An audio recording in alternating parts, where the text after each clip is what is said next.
मेरा आपसे सवाल ये है कि चूँकि आप सर कानूनी माहिर हैं और इन मामलात को आप बारीकी से समझते हैं। सर एक चीज़ है कि पाकिस्तान में जैसे ख़ास तौर पर सिंध में जो है वो 18 साल का कानून है कि 18 साल से कम उम्र बच्ची की शादी नहीं हो सकती और पंजाब में 16 साल, इसी तरह मुख्तलिफ सूबों में अलग-अलग कानून हैं। सर अगर 18 साल से कम उम्र बच्ची माँ-बाप अपनी रज़ामंदी से भी उसका निकाह करवाते हैं, तो पुलिस को या हमारी गवर्नमेंट को जब पता चलता है जी उन्होंने निकाह पढ़ा दिया, उसकी शादी हो गई है, तो उसमें जो एक्यूज़ बनता है, उसमें जो मुल्ज़िम बनता है, उसमें माँ-बाप, उसके जो विटनेस, रजिस्ट्रार और उसके बाद फिर वो निकाह खान या मौलवी भी आप कह सकते हैं, वो एक्यूज़ बनता है सर।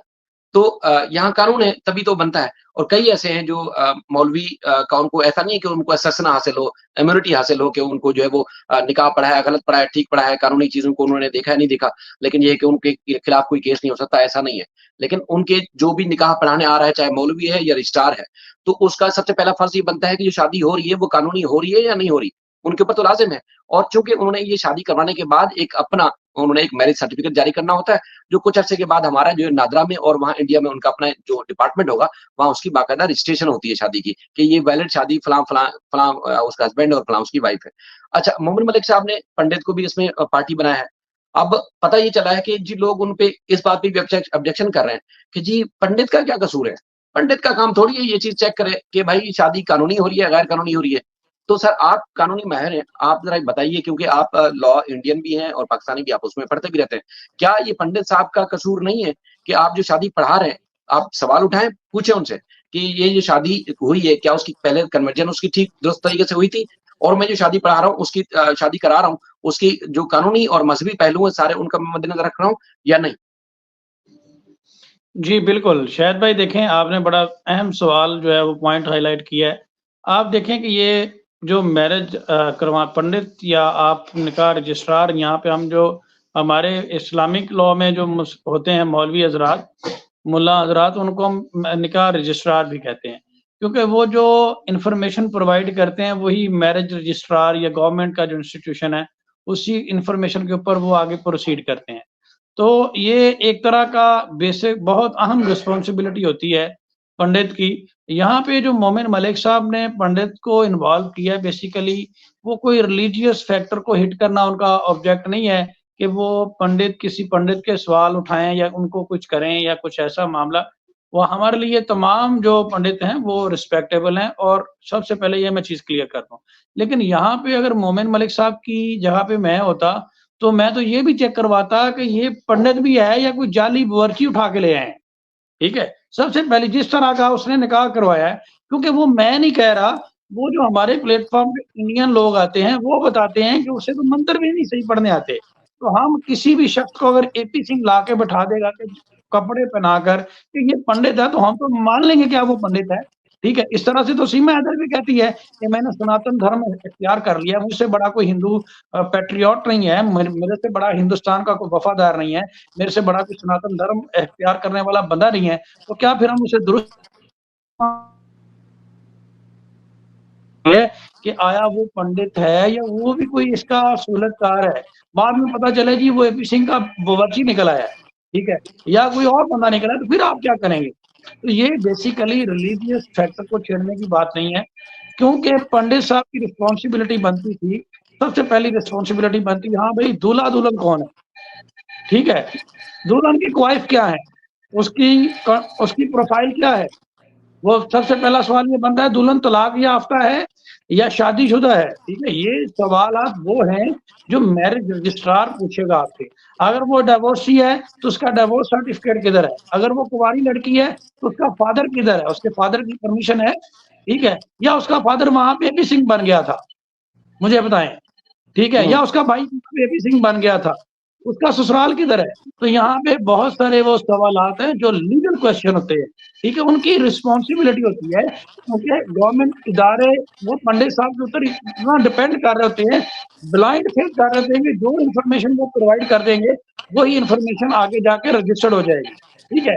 अगर लेट्स सपोज़ गुलाम हैदर वहाँ पे मौजूद नहीं होता, तो कोई चीज़ कंटेस्ट नहीं करता तो फिर तो इस तरह से जो वो मैरिज रजिस्ट्रार कर देंगे, इसका मतलब है वो हो जाएगी, ठीक है? क्योंकि अगर वही काम अपना सही तरीके से करें, तो फिर ये नौबत नहीं आती। हुँ। फिर आप बच्चे कितने हैं? बच्चों का फादर है या नहीं है? बच्चों की कफ़ालत कौन कर रहा है? ठीक है? बच्चों को आप किस हैसियत से साथ लेकर आई हैं, तो ये सारी चीज़ें जो हैं उनकी रिस्पॉन्सिबिलिटी बनती थी जो उन्होंने पूरी नहीं की है। और विदाउट आप किसी के कहने पर जाकर शादी करवा दी और शादी के भी वो रस्म और रिवाज वो जो अ आप कह लें कि बेसिक चीज़ें होती हैं जो एसेंशियल हैं, एसेंशियल ऑफ द मैरिज वो उन्होंने पूरे नहीं किए। तो इसीलिए उनका जो किरदार है वो मशकूक है और मशकूक किरदार की वजह से उनको पार्टी बनाया गया है कि इनको वेरीफाई करें। ये पंडित अभी बना है, ये इससे पहले पंडित था। ये इसको घंटा पहले पंडित बनाकर यहाँ पे बिठा दिया गया। तो ये सारी चीज़ें इसलिए किया गया है। अदरवाइज़ कोई ऐसा इश्यू नहीं है। इसमें अगर किसी का रिलीजियस सेंटिमेंट हर्ट होता है तो उसपे माज़रत करके तमाम पंडित जो हैं आप देखें मोमिन मलिक साहब ने एक बात की गौ माता के बारे में बात की। उन्होंने कहा जी मैं हिंदुस्तान में पला-बड़ा हूँ, अगर कोई इस बारे में कहता है तो मेरे भाई, मेरे दोस्त जो किसी चीज़ को अगर मदर का स्टेटस देते हैं तो वो हमारे लिए भी रिस्पेक्टेबल है, ठीक है? और उन्होंने बताया कि वो एक पूरा फार्म उस हवाले से रन कर रहे हैं। उस तरह का शख्स मुझे बताएँ कि वो किसी को रिलीजियस वो क्या ठीक है, वो पागल है कि वो किसी को पॉइंट आउट करेगा? नहीं। उन्होंने सिर्फ़ ये पूछा है कि आपकी जो रिस्पॉन्सिबिलिटी है, ये जो पंडित साहब आएँगे, इनको कोई चपेड़े नहीं मारेंगे अदालत में, बिल्कुल भी नहीं है। तो सही है या जाली? क्योंकि उनसे ये सवालात पूछे जाएँगे कि आपने शादी निकाह पढ़ाते वक़्त, मैरिज करवाते वक़्त कौन-कौन से डॉक्यूमेंट्स की वेरिफ़िकेशन की थी?